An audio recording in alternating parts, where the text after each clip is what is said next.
It is the most legendary war in history. 1,000 ships to be launched for the sake of one woman. It begins with a beauty contest. Warriors, chariots, and horses. And ends with a giant horse unleashing destruction and annihilation. Whole walls fell over. A tale so powerful, it inspires 3,000 years of myth and legend. He was willing to sacrifice his own daughter. It is a story of armies divided. Deception, deceit. Stolen treasures. The decline, the catastrophe. An ancient world trade center. There were always enemies enough who wanted to have that place. And a war without end. It was a conflict between East and West. Now, archaeologists, literary detectives, and military analysts are uncovering evidence that the mythological city, destroyed by beauty and vengeance, may be real. This is the true story of Troy.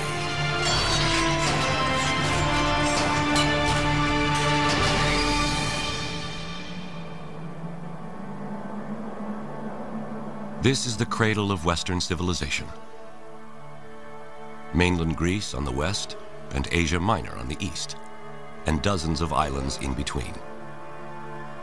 The Aegean Sea links the inhabitants of this region, seafaring adventurers and their legends of gods and heroes. For thousands of years, fortune seekers and archaeologists have been searching these shores for evidence of the Trojan War. And now, some say they have found it. Today, not far off the pristine coast of the Aegean Sea, in what is now the modern country of Turkey, an international team is excavating what they believe to be the site of legendary Troy.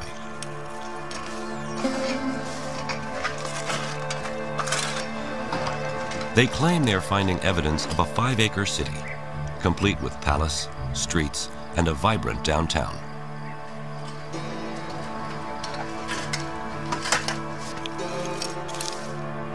Outside the walls, they say they have evidence of a lower city. Ancient suburbs surrounded by a defensive moat built to prevent attacks by chariots, the ancient world's weapon of mass destruction. Manfred Korfmann has been the director of the excavation since 1988. If you look around in this area, you see nothing. It's old fields, it's surface, but there was something in here. Here on this barren plain, Korfmann and his colleagues envision a fortified city that rivals ancient Athens. Dating to the late Bronze Age, the prehistoric time of the Trojan War.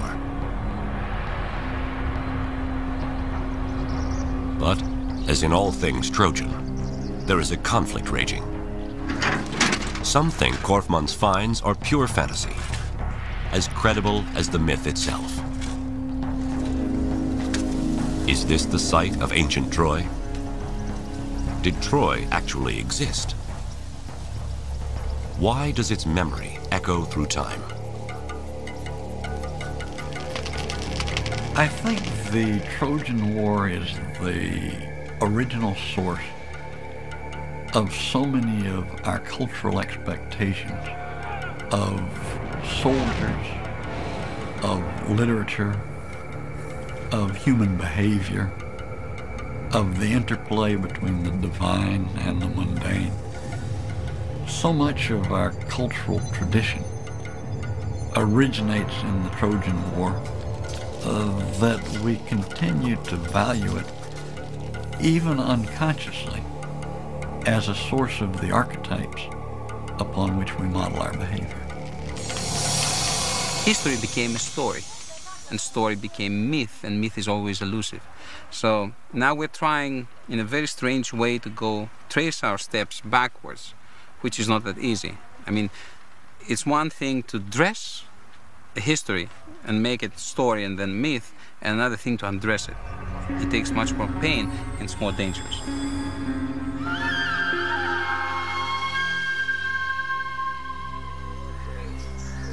Although today some scholars have reservations about the existence of Troy, historians of the ancient world never doubted the Trojan War was history. Herodotus, Thucydides, and most other major figures of the Greek and Roman world assumed that the Trojan War was a historical fact. Here, on a beach not unlike that of Troy, classics professor Robert Garland recounts the tale. Well, it all began with the gods, as things of great moment tended to in the ancient world, and it began with the wedding of Peleus and Thetis, destined incidentally to be the parents of Achilles, the greatest of the Greek warriors at Troy. And they invited all the celebrities of the ancient world, all the gods, all the goddesses, except one. They didn't think it was a very good idea to invite Discord. Discord shows up anyway. She offers a golden apple inscribed with the words, "For the fairest." 3 goddesses, Hera, Athena, and Aphrodite, claim the apple and ask Zeus to be the judge. He wisely declines and instead appoints Paris, the handsome prince of Troy. And as often happens, each of the contestants offered a bribe.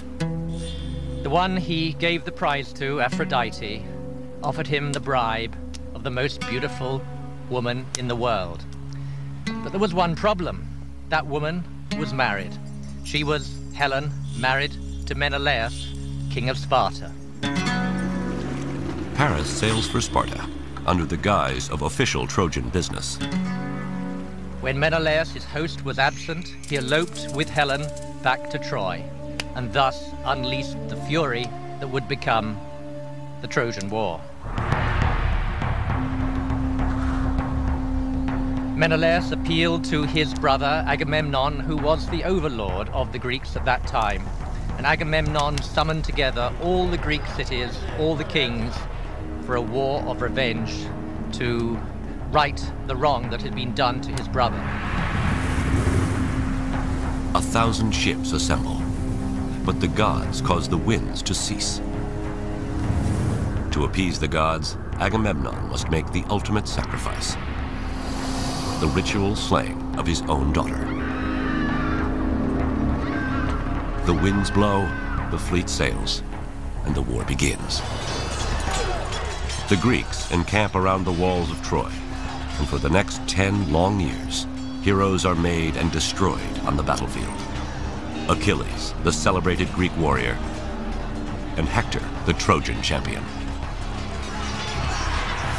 As the war began to drag on in the 10th year, and it looked as if there was no end in sight, so the Greeks devised the ruse of the Trojan horse. The Greeks sailed off, and the Trojan horse was left outside the walls. The Trojans broke their walls down to let the horse enter, stuffed full as it was with Greek soldiers. And in the night, as the Trojans were celebrating, down came the Greeks out of the wooden horse, let in their companions, and proceeded to rape, pillage, and destroy.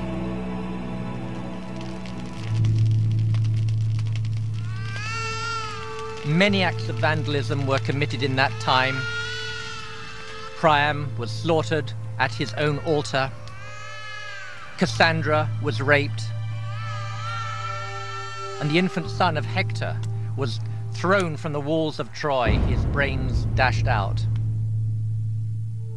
And even then, after Troy had been totally destroyed, the end was not in sight. As we know from the Odyssey, Odysseus was to wander for many years before he got home. Agamemnon returned to domestic turmoil. His wife, Clytemnestra, had been having an affair with her lover, and with him plotted the death of Agamemnon. So the homecoming of the Greeks was, for them, as devastating as was the destruction of Troy. How can such a fantastic story be true? The legend of Troy comes to us first from the oldest writings in Western civilization, the Iliad and the Odyssey, their authorship credited to the poet Homer. But Homer isn't born until 5 centuries after the war is thought to have occurred, and he is believed to have been blind and illiterate. Homer is our earliest witness for the Trojan War, and yet the Trojan War took place perhaps as many as 500 years before Homer's date. So how reliable can he possibly be? How can we trust this blind man's tale of lust and infidelity, human sacrifice, rape, blood, war, destruction, and the ultimate deceit? Is Homer's story the true story of Troy?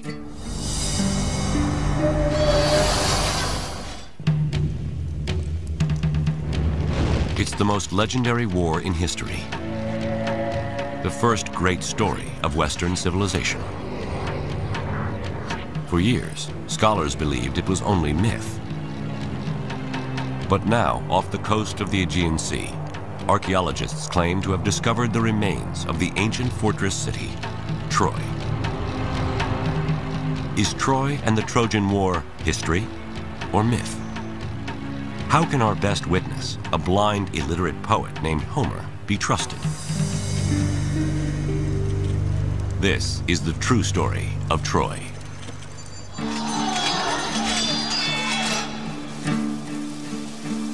Like Troy, what is known of Homer is a mixture of history and myth.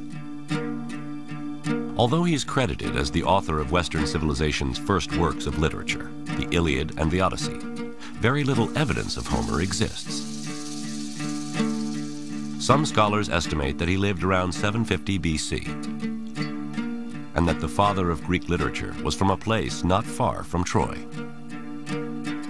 We think that he came from a region probably fairly close to Troy, perhaps from the city of Smyrna or from the island of Chios, but even this is doubtful. There's a strong tradition that he was blind, but other than that, virtually nothing can be said with any certainty about him. Two of the greatest mysteries about Homer concern how someone who lived 500 years after the Trojan War can recall such graphic details of battle and bloodshed. And how could one person, before the invention of Greek writing, remember more than 16,000 lines from the Iliad and 12,000 lines from the Odyssey?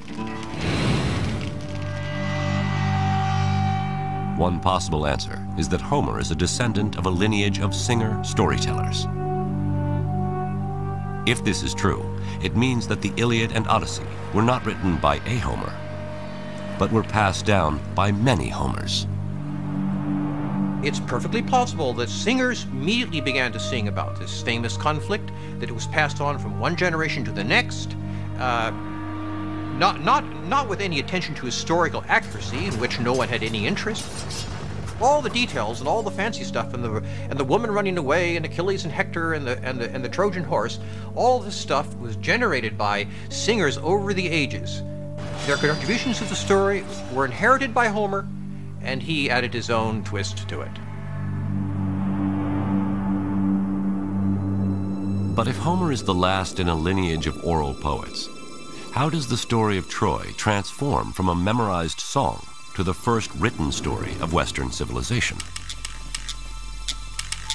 In the 1930s, an American scholar by the name of Milman Parry, equipped with some of the first portable sound recording devices, discovers a way to return to a time when all of history was a song.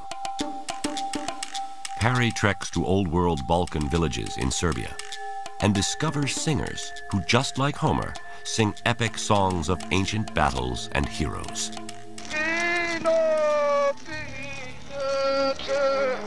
Parry made recordings on aluminum discs and on aluminum wire of these songs, and he also took down these songs by dictation. Parry discovered a very interesting thing, that when you write down an oral poem, it tends to get much longer than when you just sing it in a public performance. For over a year, Parry investigates the oral tradition, transcribing and recording many songs, some as long as Homer's. Parry finds that memory of historical events can be passed on for long periods of time and still remain accurate. The Serbian bards sing about the Battle of Kosovo, which had taken place in the 14th century. Amazingly, written accounts of heroes battling invaders confirm these 600-year-old songs to be true.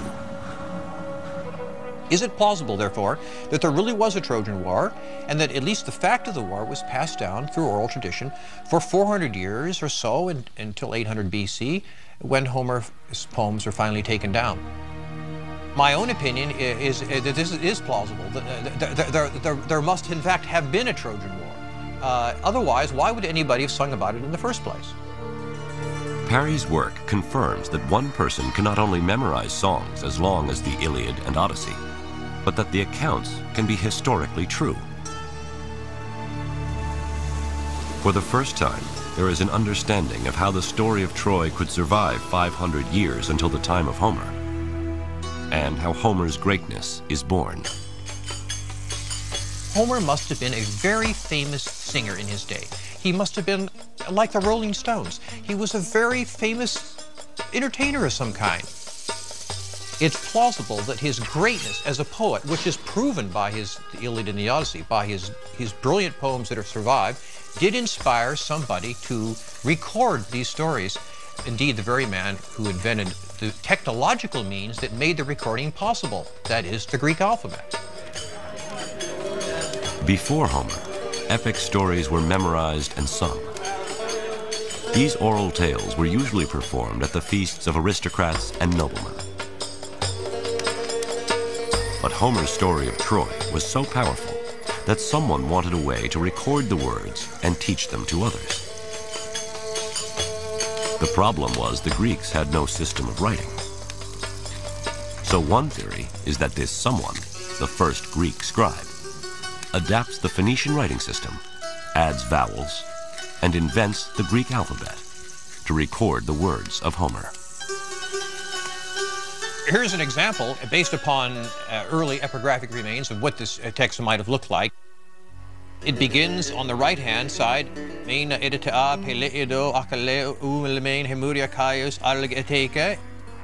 back and forth, as the ox turns, the Greeks said, comparing this style of writing to the plowing of a field where you plow up one end and back the other and back again. Now, with Homer singing to a scribe, these heroic stories of Troy, the first in Greek history to be written down, inspire a much greater audience. In my opinion, is because they were the first texts that ever existed in the Greek vocal alphabet. And as such, they were used from the very beginning as the basis for instruction about how to use this writing system. And they never stopped being that. So when you went to school in ancient Greece, you studied the text of Homer, right back to the day that the man who invented the alphabet first wrote them down. Homer's story of Troy becomes the tool by which language and literature are taught, the very foundation of Western civilization. For the next 3,000 years, his story of Troy will inspire the greatest Greek and Roman writers, Renaissance artists, Shakespeare, and even Hollywood films. But over the centuries, the true story of Troy is blurred by myth, and Troy the city, a ruin even at the time of Homer, is covered by the sands of time and lost. Then, in the 19th century, inspired by Homer's account of battle, blood, lust, and deceit, a rich adventurer goes in search of the treasures and the true story of Troy.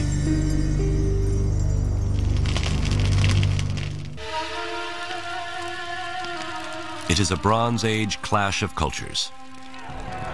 A battle over the most beautiful woman in the world. This tale of heroes, blood, lust, and deceit from a time before writing is sung for hundreds of years.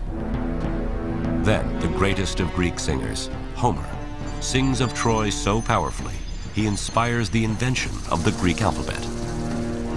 Homer's Iliad and Odyssey are the first written works of ancient Greece and become the foundation of Western civilization. But over time, the story of Troy is obscured by myth, and the city is lost. Now, can Homer's Iliad and Odyssey lead explorers to the treasures of this legendary city and rediscover the true story of Troy?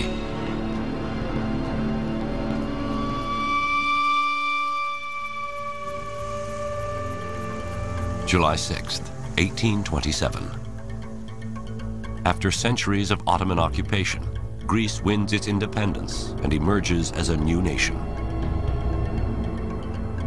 Europe is smitten with everything Greek, and Homer's Iliad and Odyssey ignite Trojan fever. With a pick in one hand and the Iliad in the other, a German-American self-made millionaire, Heinrich Schliemann, sets off to uncover Troy. Heinrich Schliemann is actually a fascinating man. He's a Wall Street tycoon of the 19th century. He made a great deal of money speculating in Russia and in the United States, including the gold rush in California. Having made a great deal of money and therefore being able to retire from his business pursuits, he at this point can go and pursue what he claimed was a lifelong fixation with Greece and particularly with the Trojan War. Heinrich Schliemann has a knack for finding gold. He is in California for the gold rush, makes millions in St. Petersburg under the Tsars. And in his search for profit and adventure, he dresses as a Bedouin, circumcises himself, and sneaks into Mecca. In 1868, he moves to Athens and launches a campaign throughout the Aegean in search of the legends of Homer and ultimately Troy. Schliemann was not an archaeologist, but he had a sacred faith in Homer. I mean, Homer was his Bible. And this led him to discover things which nobody else had thought of discovering, of looking for, let's say. Schliemann sets out to look for a place that matches the landscape described by Homer in the Iliad. A vast plain where two great armies can battle, near the Aegean Sea, between the Scamander and Simois rivers. A place with high fortified walls, from which the Trojans could watch in horror as their champion Hector is dragged behind the chariot of Achilles around the city.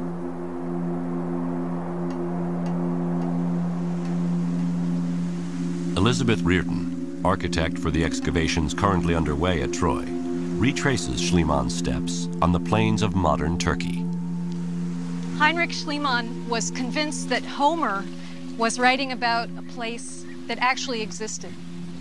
And he was also convinced that this place here, known as Hisarlik, was where he was going to find Troy. He thought that if he excavated all the way down to bedrock, whatever it was he found at the bottom had to be the Troy that Homer had written about. In 1870, Schliemann and his hundreds of workers plow through thousands of years of civilization, cutting trenches in the mound running north to south and east to west. The Trojan plain becomes littered with Schliemann's piles of what he considered rubble. He digs for years, but finds no evidence of Homer's Troy. He's getting desperate. What he really needed was a big, splashy find. The man was very lucky because at the end of his third year of excavating, he made a find that fit that bill. He was investigating this very large fortification wall when they uncovered in a small pocket a treasure trove of gold objects. This was exactly the kind of find that he needed to get attention.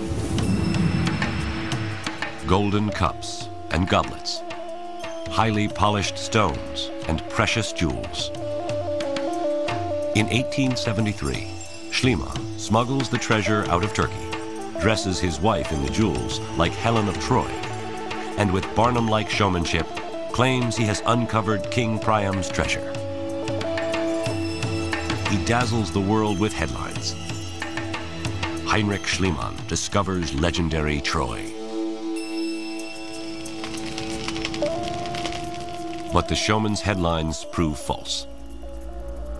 The treasure Schliemann finds dates to 2,500 years earlier than Priam and does not correspond to the time of the Trojan War. And worse, Schliemann may have stolen his discovery of Homer's Troy. Schliemann, with his interest in Homer, was not the first in this area. Frank Calvert a British expatriate, had been living in the area from 1845 onward.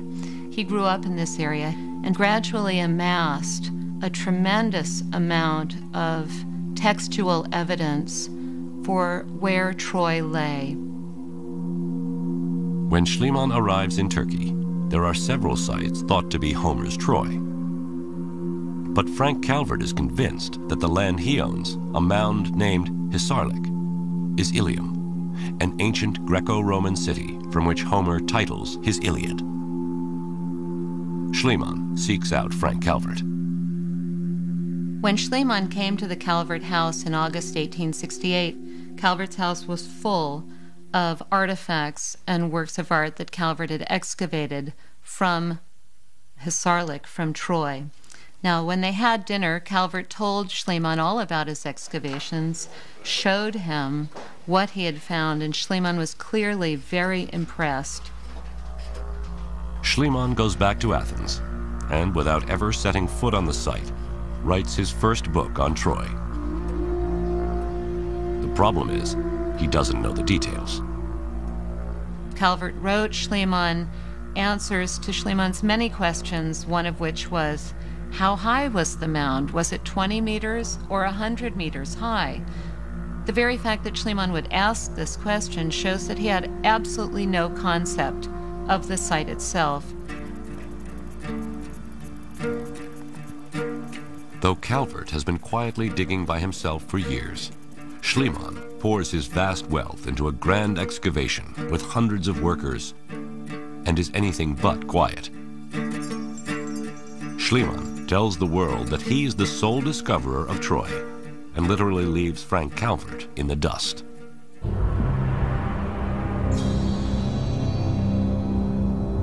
Despite false claims of Priam's treasure and accusations of stealing the site of Troy from Frank Calvert, Heinrich Schliemann convinces the world that Hisarlik is the site of Homer's Troy and that the Trojan War is real.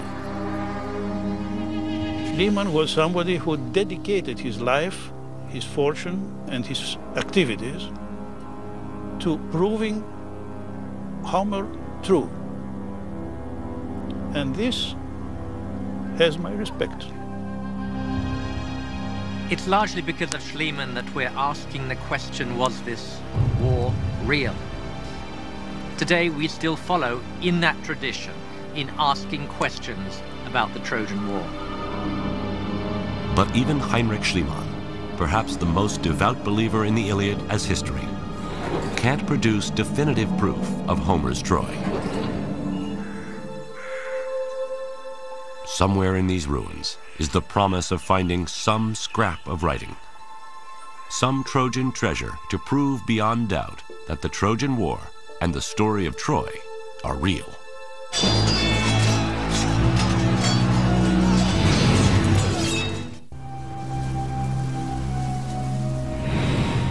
It is the most legendary war in history, fought around 1250 BC in the prehistoric Bronze Age. The tale of lust and battle is sung for 500 years, until Homer's story of Troy, the Iliad, inspires the invention of the Greek alphabet. Over the next 2,000 years, the legendary city is lost, until in the 1870s, Heinrich Schliemann, with pick in one hand and Iliad in the other, claims to discover the site of the Trojan War.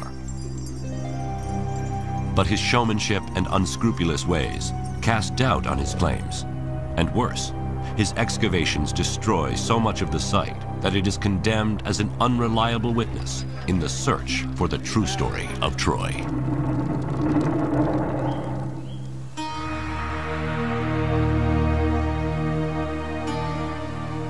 How could this rock heap in present-day Turkey be Homer's Troy? Even Schliemann expressed doubts. It is all poetry, he says. Troy is a myth, and the site of Hisarlik is only a hill. In essence, he says in various writings, well, I'm very pleased at what I've done, I've discovered Troy, and so on and so forth, but I'm a little disappointed because based on what Homer says, his description of Troy, I would have thought that Troy would have been bigger. Where is the proof that Hisarlik is big enough to be Homer's Troy? After Schliemann's death in 1890, his wife Sophie and dig director Wilhelm Dorpfeld identify the different levels of the mound at Hisarlik and number the layers according to years. They discover that Schliemann dug too far, that Priam's treasure comes from about 2500 BC, or level 2. The Trojan War is thought to have taken place at level 6 or 7, about 1250 BC. And at that layer, they find evidence of cataclysmic destruction. Is this evidence for a real Trojan War? In 1932, one of the most revered figures in archaeology, Carl Blegen of the University of Cincinnati, arrives on the scene.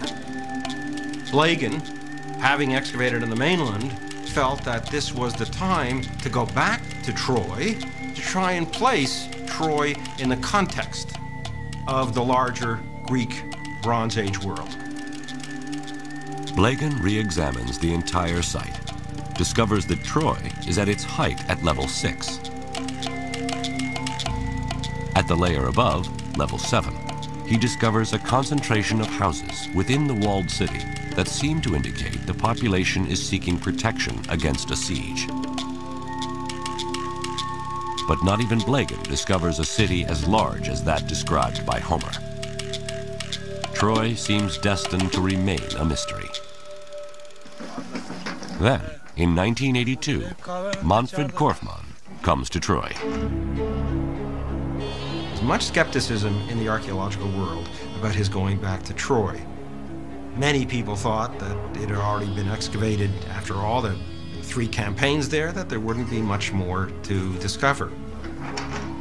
But Korfmann's campaign introduces 50 years of new technology to the excavation.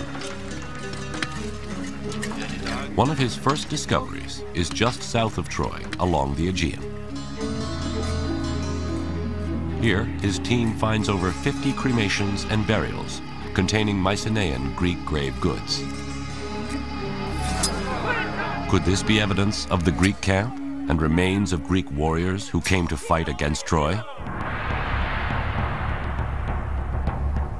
Korfmann's team also discovers that the Bay of Troy is quite different from today.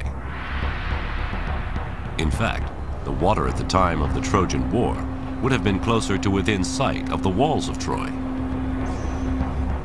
And in recent years, not far from the ancient bay, using magnetic prospecting equipment, Korfmann and his team find what at first looks like a wall about a quarter of a mile outside the citadel of Troy.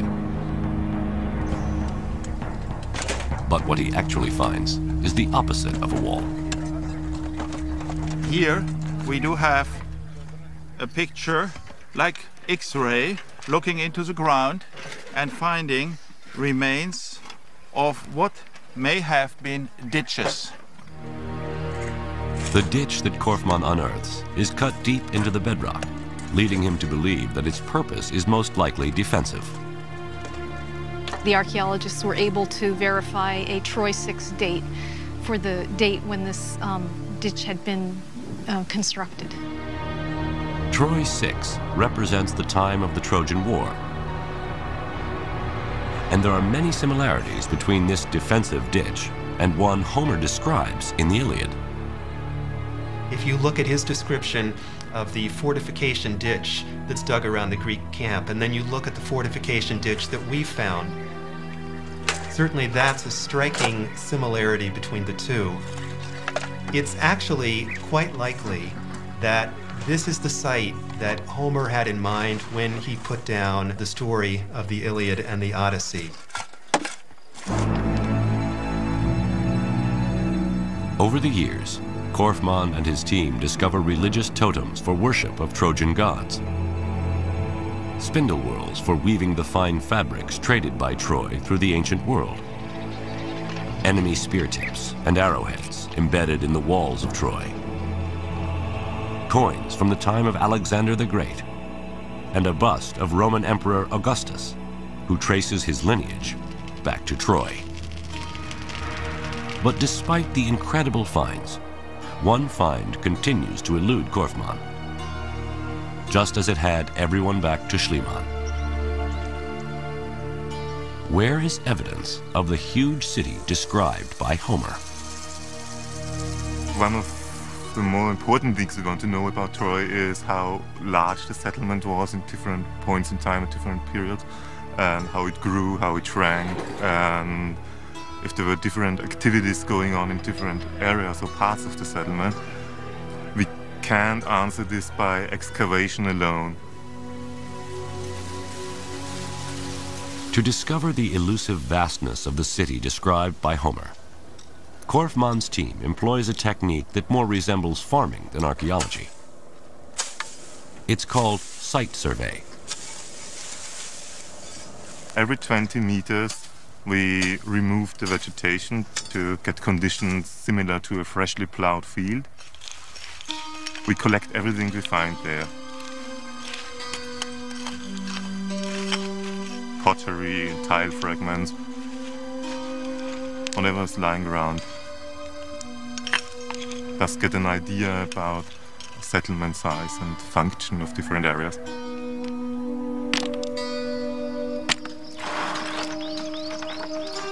They bring their finds back to camp, where artifacts are washed, classified, and dated.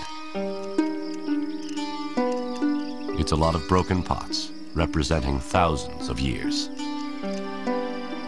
This year we covered about 15 hectares, about 400 points, and we collected more than 100,000 items from that, about 2 tons of material.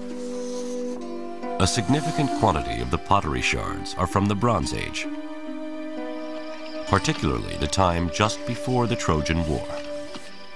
We can see how the area all the way to this ditch and in the east and where this ditch was covered by a Bronze Age settlement.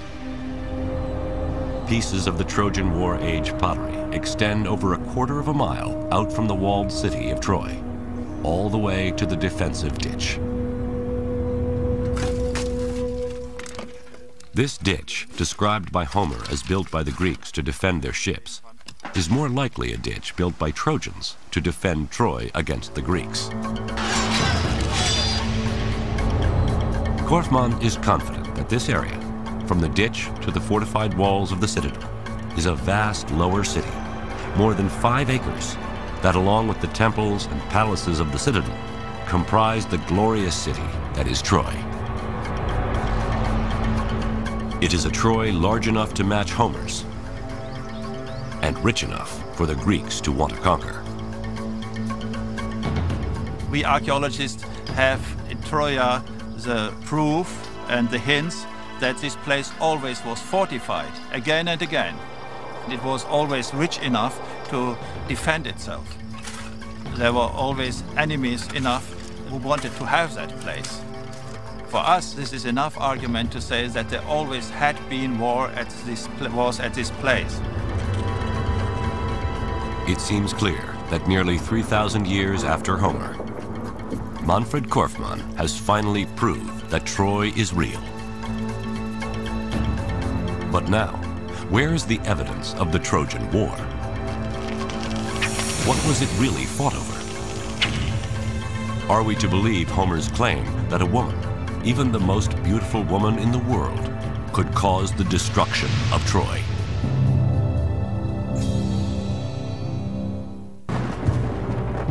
It is a Bronze Age clash of civilizations, fought around 1250 BC.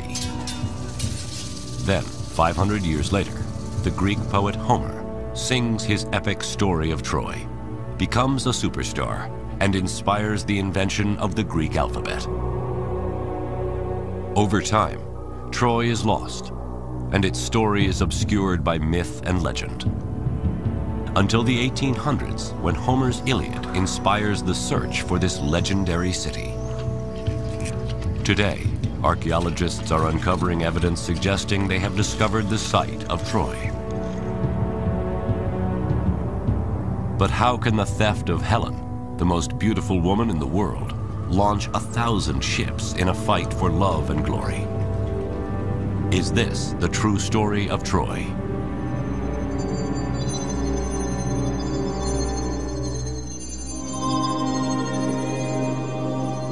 To the ancient Greeks, beauty is order.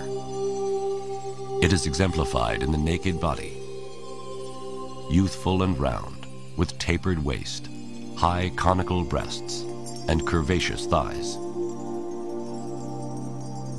Surely Helen was all this. And her theft, an attack on world order, an act of war against the Greeks. But her abduction is also a personal affront against a very powerful ruler.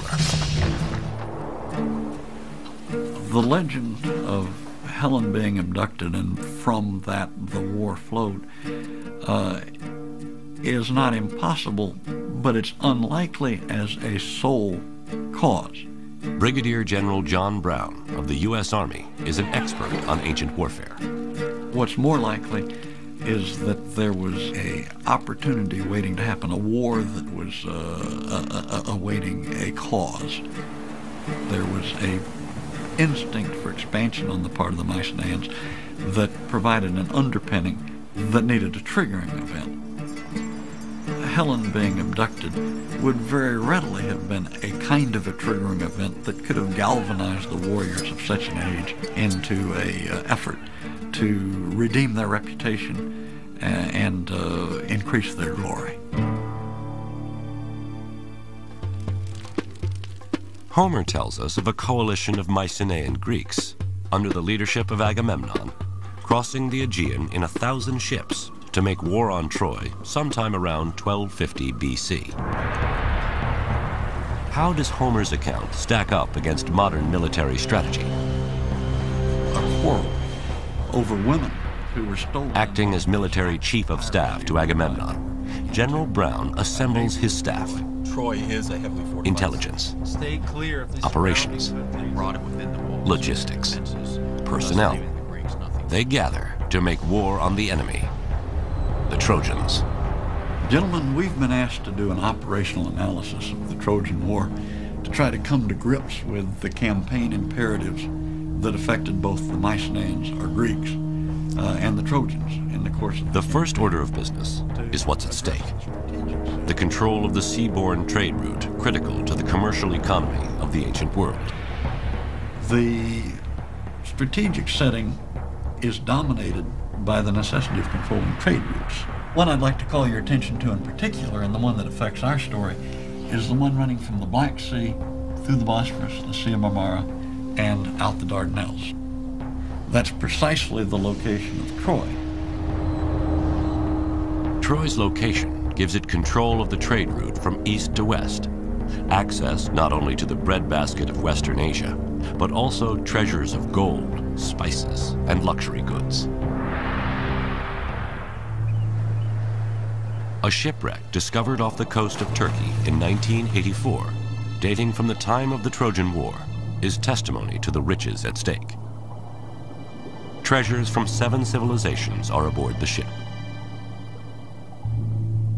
Gold medallions from Egypt, urns of oil and spices from the Far East, and oxhide-shaped ingots of tin from Central Asia, and copper from Cyprus. In fact, these metals are found in the exact proportions for making bronze. 10 parts copper, 1 part tin. Bronze is made from tin and copper. When you control your access to those materials, you're controlling the industrial materials of the Bronze Age. Controlling bronze production in the Bronze Age is like controlling oil in the Oil Age. If the Greeks want to become an empire, they'll need to capture Troy. But how? If you turn from that strategic setting to the operational level, they had no choice. Again, Brigadier General John Brown and his staff apply modern military planning to the ancient battles of the Trojan War. From a personnel point of view, what would you tell me about the layout if this represents the Mycenaean capability and this area right here, Troy? Troy's population did not compare in military manpower to to the Greek state allies against it. The Greeks assemble a coalition army to outnumber the Trojans 5-1. They'll need that overwhelming force to ensure a quick, decisive victory. And to deliver that force, Homer says the Greeks sailed to Troy on 1,000 black-bowed ships. Is there anything we should know from an intelligence point of view? Well, a couple things I'd like to point out, sir. First, as you know, Troy is a heavily fortified city. It's got a strong and a high wall. If we allow them to get behind that wall, that means we're going to have to lay siege to them. Also, they have a series of potential allies that if we alienate them, could come down on the side of the Trojan. Well, given that intelligence backdrop, what do you think the operation should look like? The Greeks should land directly before Troy and either defeat them on the battlefield in open combat with our overwhelming force or starve them out of their walled city. Overwhelming force delivered directly to the shores of Troy on 1,000 ships. The Greeks are poised to recapture Helen, restore their honor, and gain power and wealth by controlling the most important trade route of the Bronze Age. It's a simple enough plan. One last logistical consideration: how to feed 1,000 ships full of warriors. What's your thoughts there, logistician? The Trojans would have gathered all the local food and water that was available and pulled it within the walls of their defenses for their own use and as a means of denying it to the use of the Greeks. The Greek army, therefore, would have to go further and further afield to gather those supplies of food and water that they were going to need to subsist on. And the primary risk there is that they would alienate those local populations that heretofore had not been engaged in the conflict but would now be inclined to come in on the side of the Trojans. Well, it's an interesting point you make, John, because it looks like the Greeks were divided between what they should do in order to win most easily and what they had to do in order to survive as an army. They had no choice except to support themselves off the land by foraging and by raiding. And it is precisely the result of one of those raids that starts Homer's Iliad. Agamemnon and Achilles fight over a woman that Achilles captures during a raid. Agamemnon pulls rank and claims Achilles' war prize for himself. Achilles rages, reaches for his sword. Professor of Classics Robert Garland reads from the Iliad. Someday, I swear, a yearning for Achilles will strike Greece's sons and all your armies. But then, Agamemnon, harried as you will be, nothing you do can save you, not when your hordes of fighters drop and die, cut down by the hands of man-killing Hector.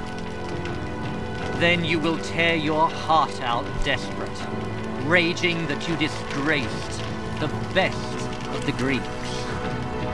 Achilles withdraws himself and his troops from battle, and the raids the Greeks conduct drive the neighboring population into an alliance with the Trojans. The Greeks lose their advantage of overwhelming force, and the war drags on for 10 long years with no clear victor.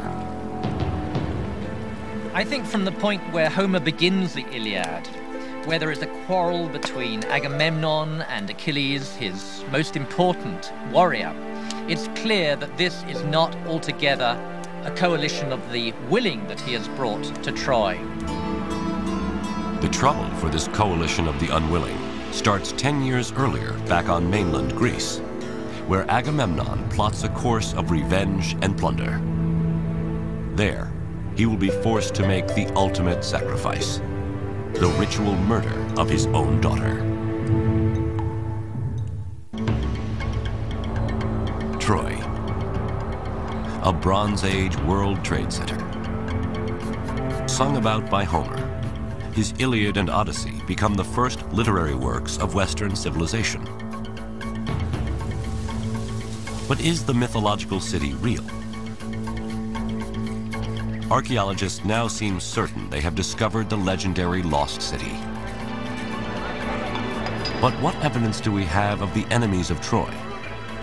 the Bronze Age Greeks, and Homer's King of Kings, Agamemnon. How does Agamemnon forge a coalition of Greek warlords to wage a war of revenge and plunder? This is the true story of Troy.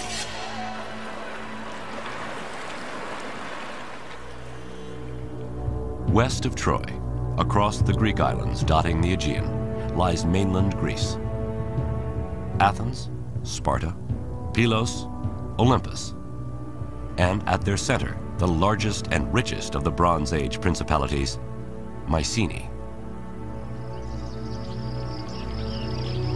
Hidden in these ruins is evidence of their wealth and power.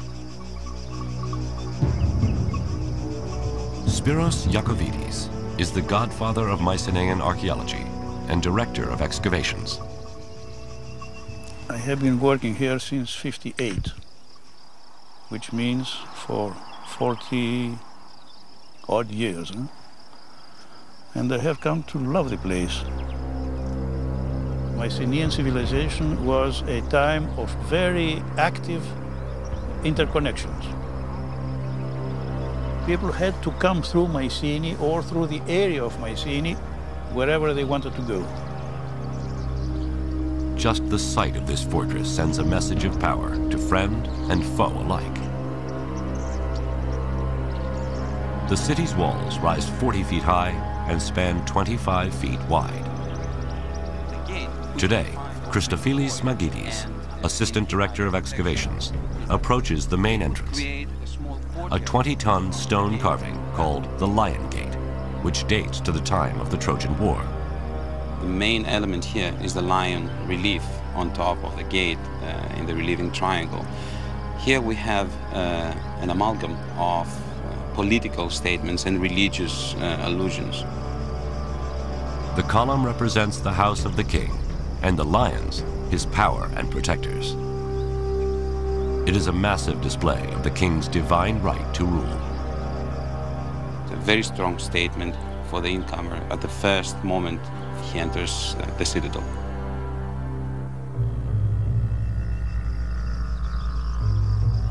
Just inside the Lion Gate, here in 1876, Heinrich Schliemann uncovers one of the richest finds in archaeological history, including a magnificent golden death mask.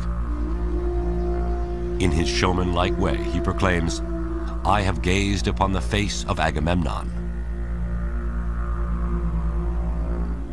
High atop the citadel, archaeologists uncover remains of a palace much like one described by Homer. Inside, they discover a treasure trove of opulent relics and murals, glorifying Mycenaean war and conquest.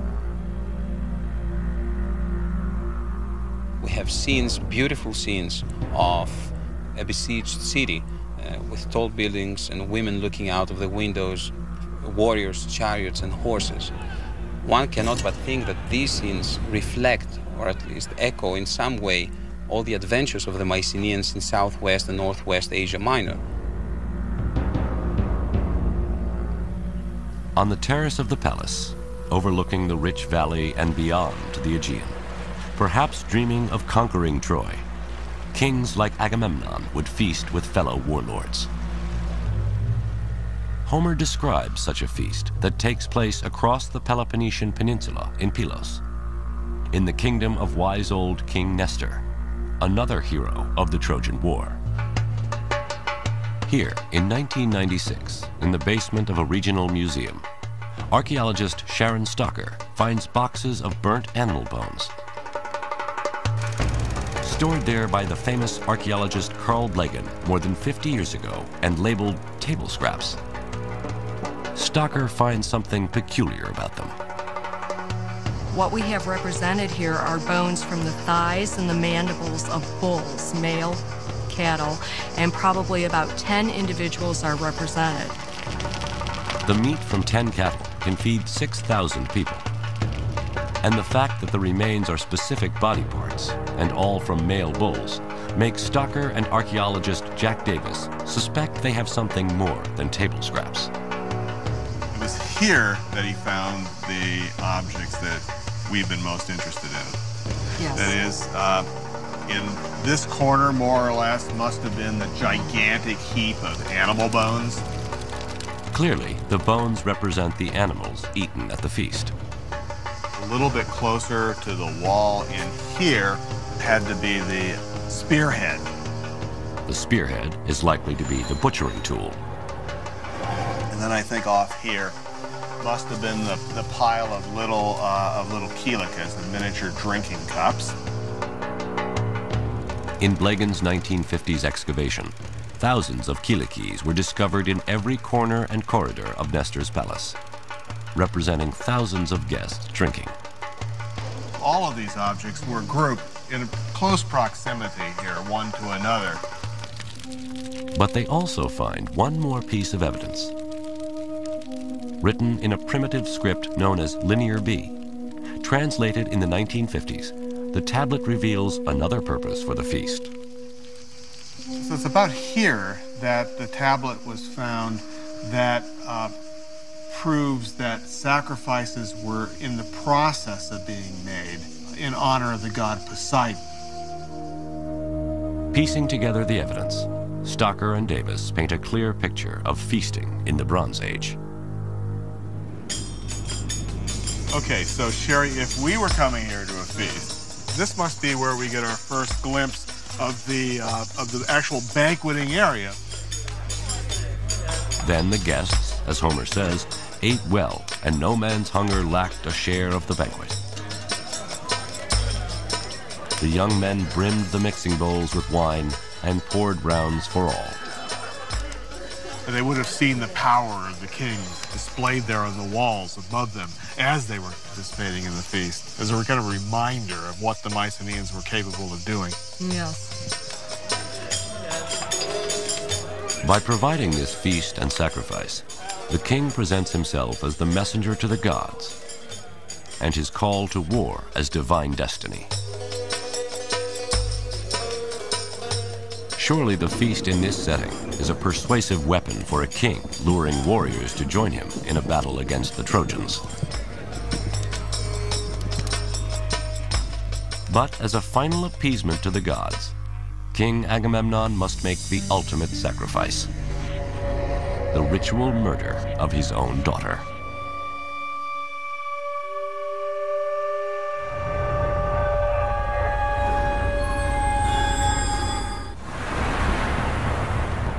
Helen, Queen of Sparta, is abducted by Paris, Prince of Troy. A personal attack on family honor escalates to an international crisis. With enticements of wealth and power, King Agamemnon forges an unwilling coalition of Mycenaean Greek warlords to do battle with the Trojans. But now, the gods and his warriors demand from him the ultimate sacrifice: the ritual murder of his own daughter. This is the true story of Troy.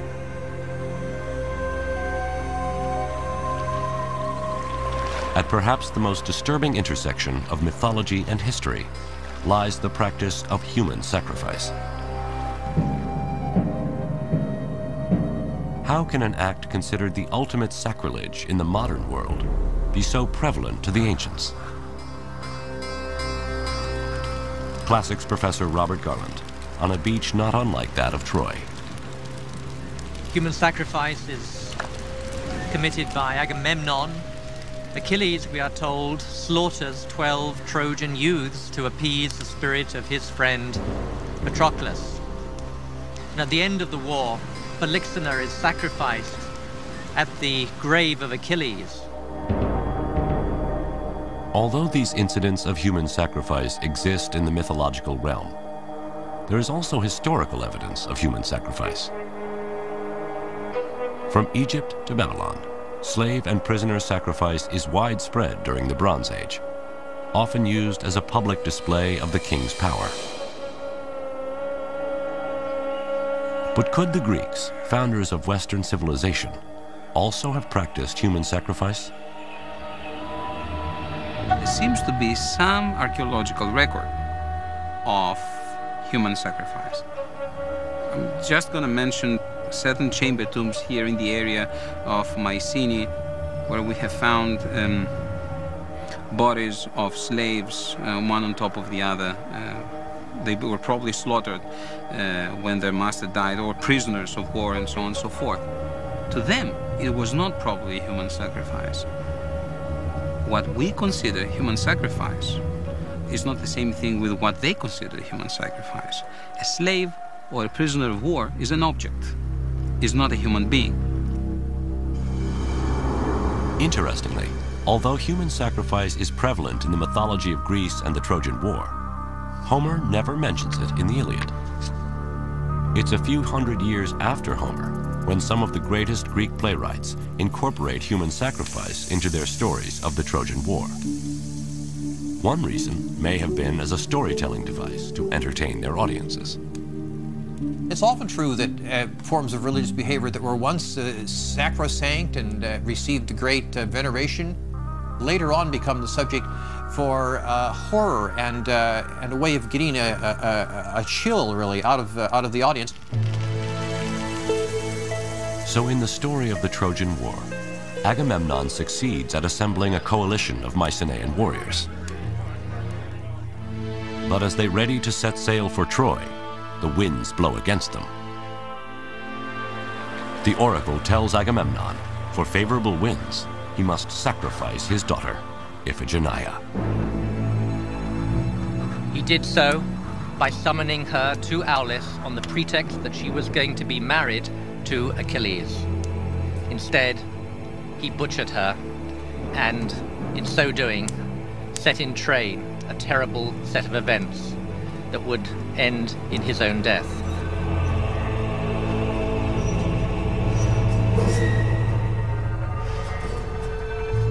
To the Greeks, this was a powerful message, whether real or mythological.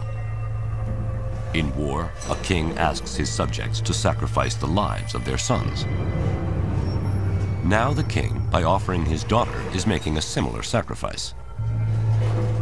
The Greeks may see it as democratic and egalitarian. If not us, why not the king? And if not our sons, why not his daughter? To us, the idea of sacrificing Iphigenia seems horrific. But given the religion and mores of the time, the sacrifice of Iphigenia was a supreme expression of commitment on the part of Agamemnon. He was so committed to the success of this enterprise that he was willing to sacrifice his own daughter. That must have had an effect upon the psyche of his soldiers, because they recognized how dedicated he was and how much he expected of them.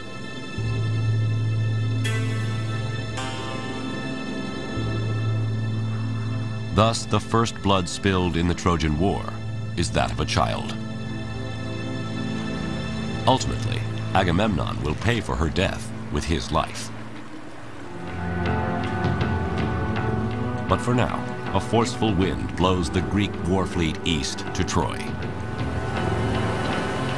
What the Greeks didn't know is the resistance they were about to meet at the hands of man-killing Hector and his army of Trojans.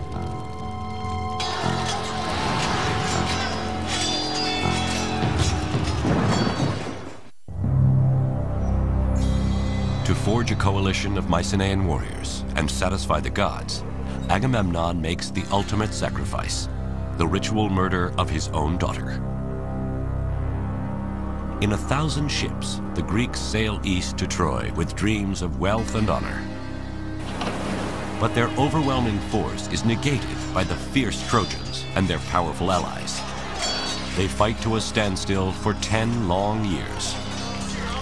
Now, powerful egos and dissension in the Greek ranks threaten to destroy the coalition from within. This is the true story of Troy. It is an epic clash of civilizations, a defining moment in prehistory to which, once again, Homer may be our best witness. In the 16,000 lines or so of Homer's Iliad, he explores all the major questions which we still grapple with as we make war today and consider the questions around warfare. The justification for a major military exercise, the accountability, the quality of military leadership, the nature of courage and cowardice on the battlefield, and indeed what happens to victors and defeated alike in the face of day-to-day brutality. And yet, in his Iliad, Homer doesn't chronicle the entire 10 years of battle. He focuses on just 4 days of the war's 10th and final year. He brings us, I think, to the very heart of what human conflict is all about. Some of his most memorable descriptions are of men dying. The 240 deaths that occur in the Iliad, all are different. Homer must have seen action at first hand. He must surely have gone over the battlefield at Troy and tried in his own imagination to recreate how this battle took place. We see warfare from so many different angles, and we see it up close and personal from Homer. Warriors face off on the battlefield, calling out names and insults. Soldiers thrust spears through enemy eyes, swinging swords, hacking off limbs. Homer says black blood stains the battlefield. His name defines this brutal age of warfare, known as the heroic or Homeric era. This was very much an individual contest for personal glory. And there was believed to be a glory in the nature of your opponents and in the extent of your success over them. It's a bit more tribal. The nature of your military reputation depends upon who you individually fight and how well you do against them. Homer describes many duels, but one he portrays as the ultimate duel, the one to end 10 years of war. Menelaus, the offended husband of Helen, is challenged by Paris, Helen's Trojan lover. If Paris kills Menelaus, Helen stays in Troy and the Greeks withdraw defeated. If Menelaus kills Paris, he reclaims Helen, takes a king's ransom of gold from Troy, and Greek honor is restored. The two armies sit down and the duel takes place. This is sanity, Homer is saying. This is how it should be. But it's not how it goes. Menelaus and Paris cross swords, risking life and honor to end a decade of conflict.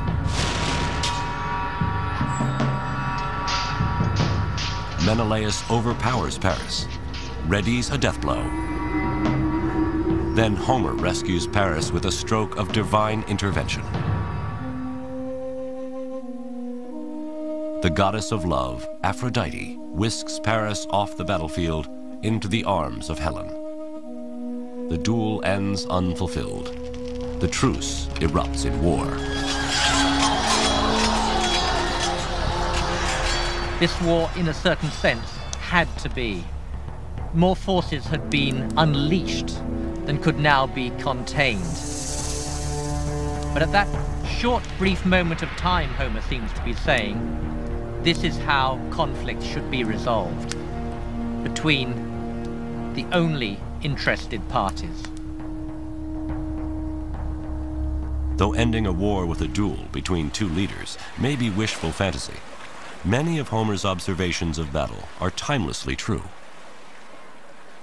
One of the underlying themes that you draw out of the Iliad and the Odyssey that remains relevant today in a military setting is that character matters. That theme remains with us. We still are very concerned for the character of our officers and our soldiers. Modern armies can learn from the soldiers of the Trojan War. But the greatest of the Greek warriors, Achilles, might not last long in today's army.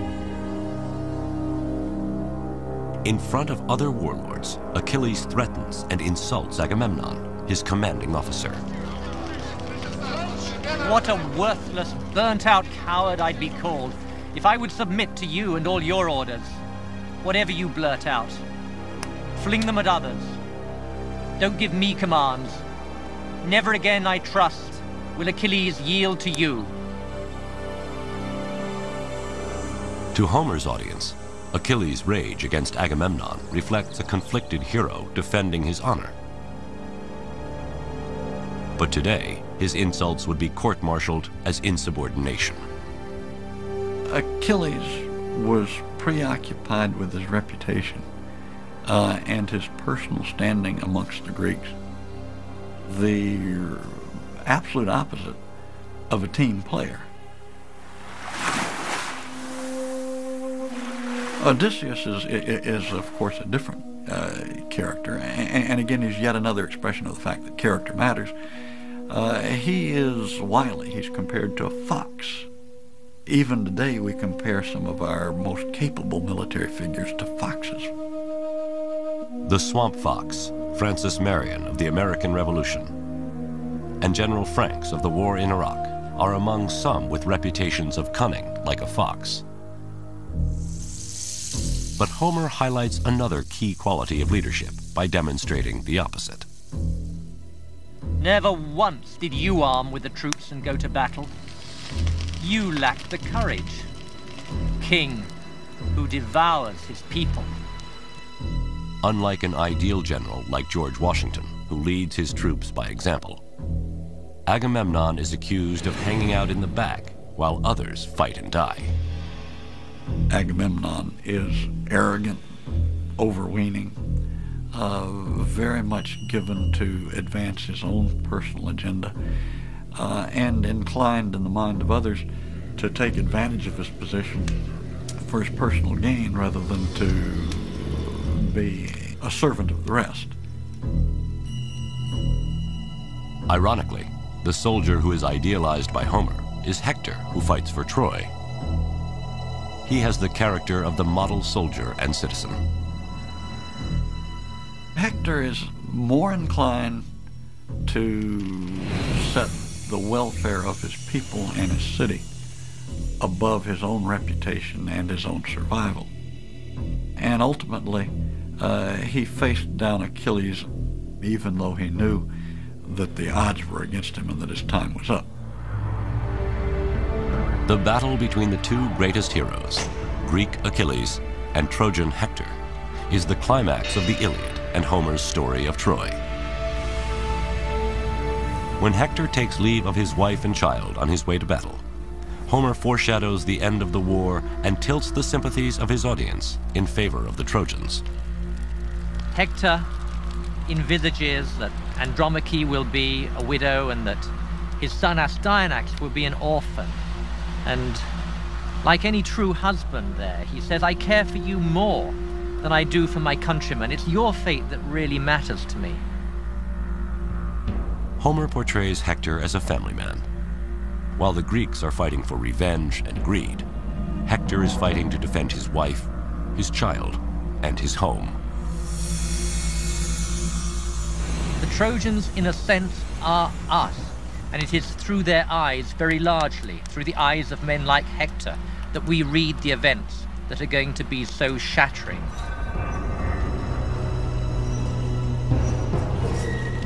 Hector sees Achilles charging like a stallion. Achilles closes, helmet flashing, throws his spear and misses. Hector hurls his spear, striking Achilles' shield dead center, and glances off. Hector draws his sword and charges, but Achilles has a second spear and drives it clean through Hector's neck. Hector falls to the dust and gasps, pleading with Achilles to return his dead body to Troy.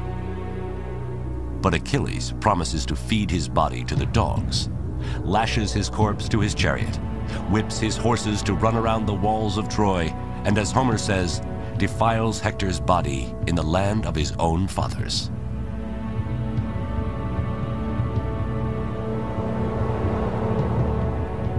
And in the last great scene of Homer's poem, King Priam comes to beg for the mutilated body of Hector, his son. King Priam comes and he grasps the man-slaying hands of Achilles, and like a suppliant, he appeals to Achilles' compassion.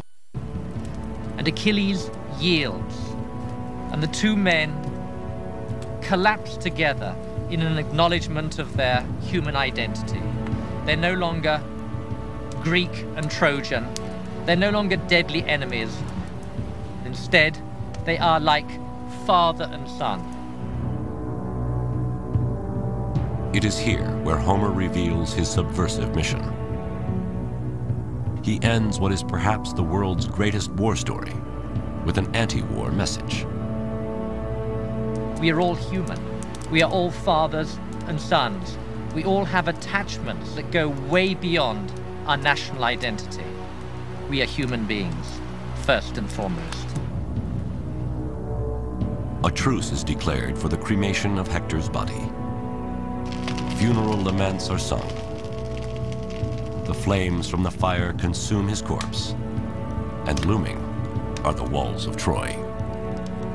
Homer does not elect for a Hollywood ending. He elects for an ending which reminds us that more slaughter is to follow. Homer is saying to us, his audience, in a way, you are not to be trusted. More havoc will surely follow. More brutality, more carnage, and ultimately, too, the destruction of Troy. Although this completes Homer's story, the true story of Troy does not end here. Suddenly, the Greeks are gone, and a wooden horse stands outside the gates of Troy.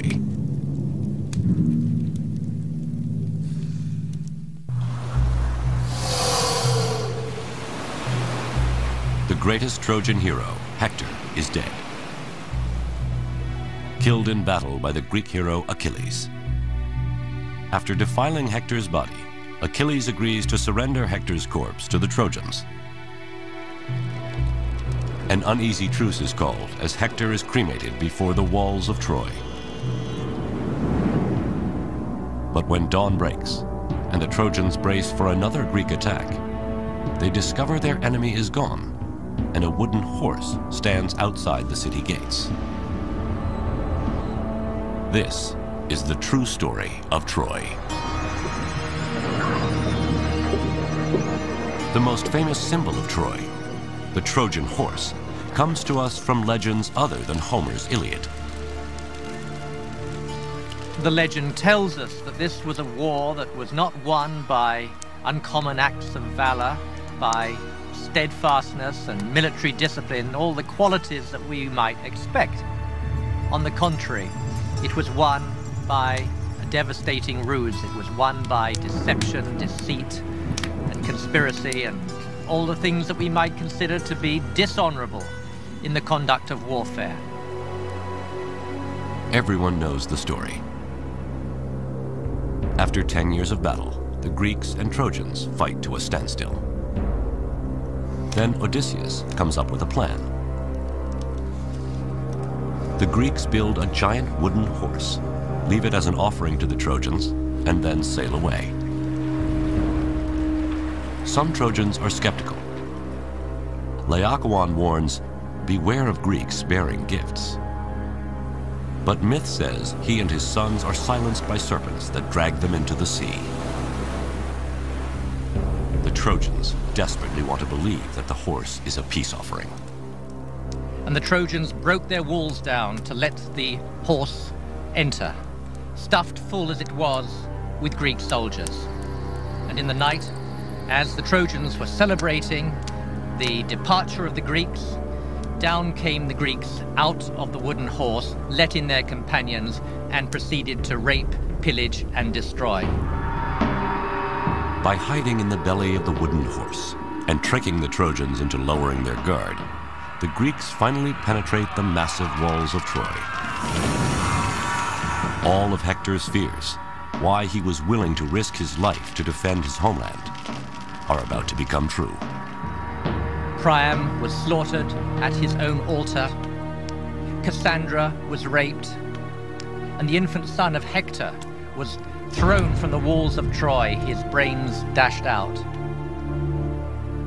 With Hector's mother and father hacked to pieces, his sister sacrificed, his son murdered, and his wife carried off to the bed of a conquering Greek, his family's seed is wiped from the earth forever.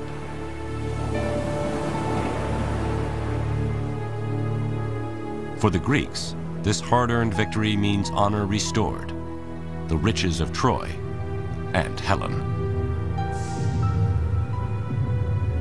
But although there is plenty of archaeological evidence of Troy being destroyed, how could the legend of the Trojan horse be true?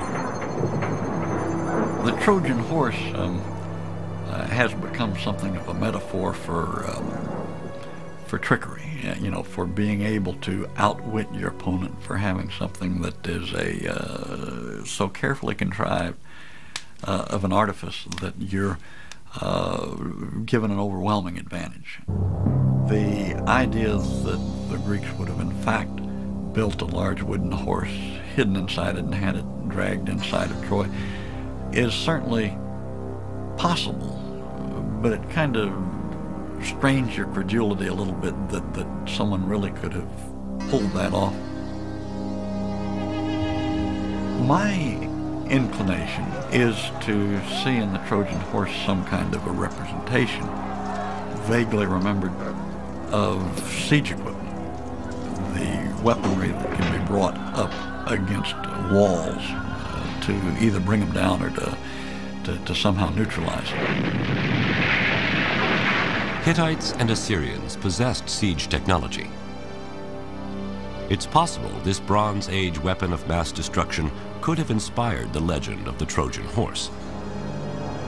But whether history or myth, the Trojan horse came to symbolize a war won by trickery and deception.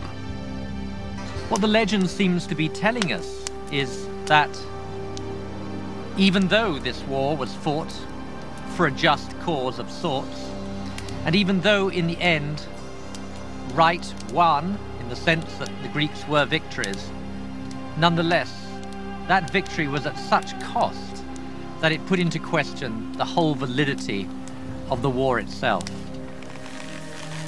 Achilles meets his death, struck in his heel by an arrow from the bow of Paris. Odysseus is doomed to wander for another 10 long years before he gets home. Menelaus readies to kill Helen, his unfaithful wife, but when he sees her naked beauty, drops his sword. They too take 10 years to find their way back to Sparta. And as for Agamemnon, on his first night home in Mycenae, Clytemnestra, his queen, having never forgiven her husband for the sacrifice of their daughter, assassinates him in his victory bath. So the homecoming of the Greeks was for them as devastating as was the destruction of Troy.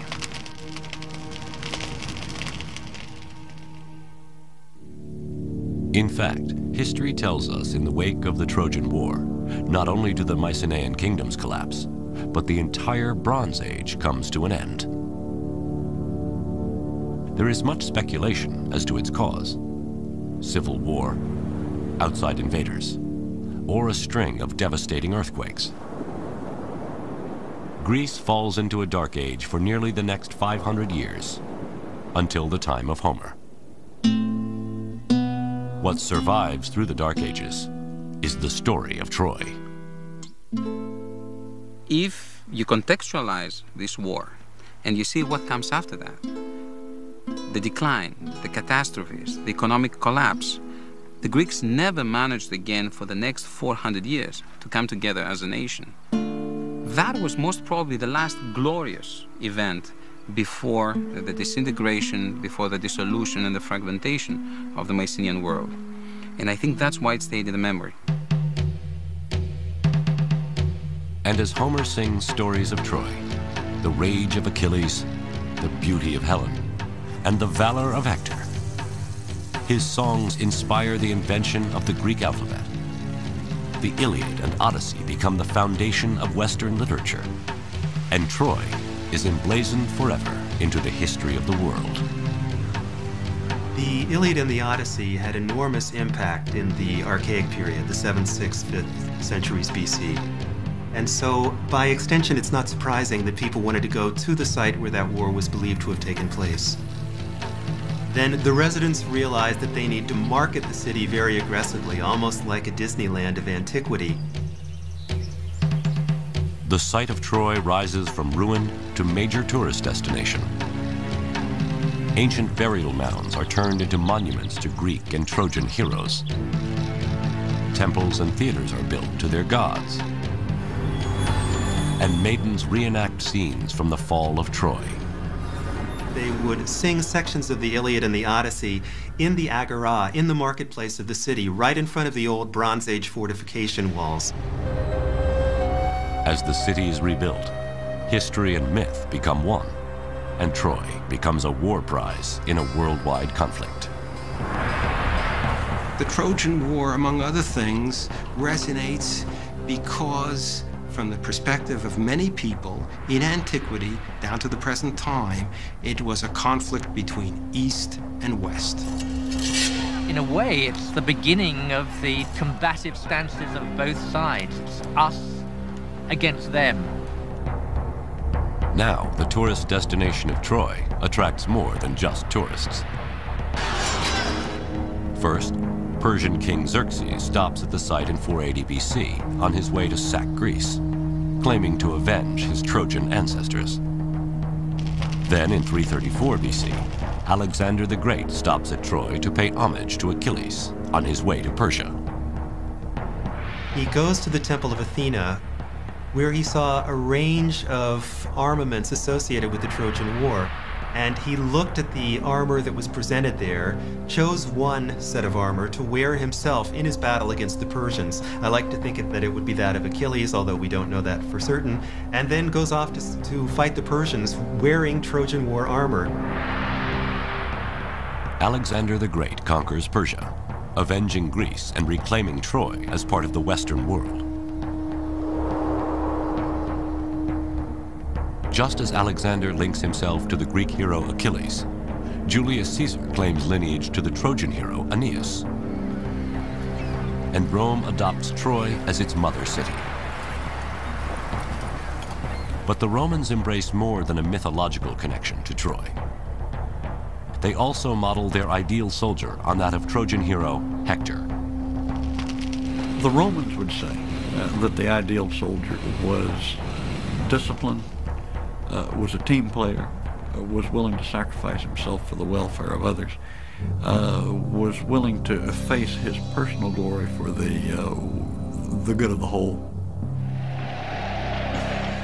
The military success of the Roman legions is a tribute to the legacy of the Trojans. Even though the Greeks originally defeat the Trojans are avenged when Rome battles Greece.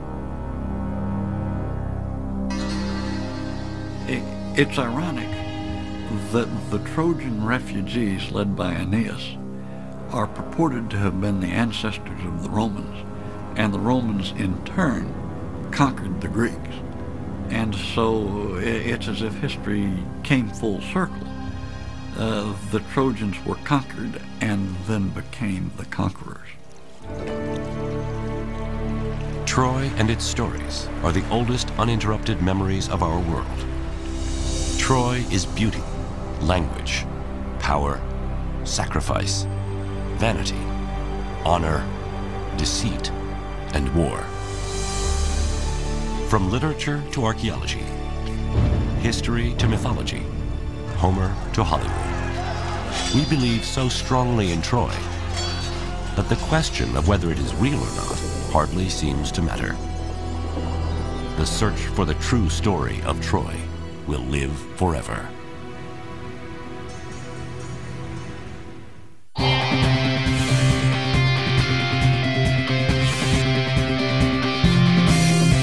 There are always going to be surprises. You don't have to speak the language to be able to interact with people. Knowing that can make you look at history in a new and exciting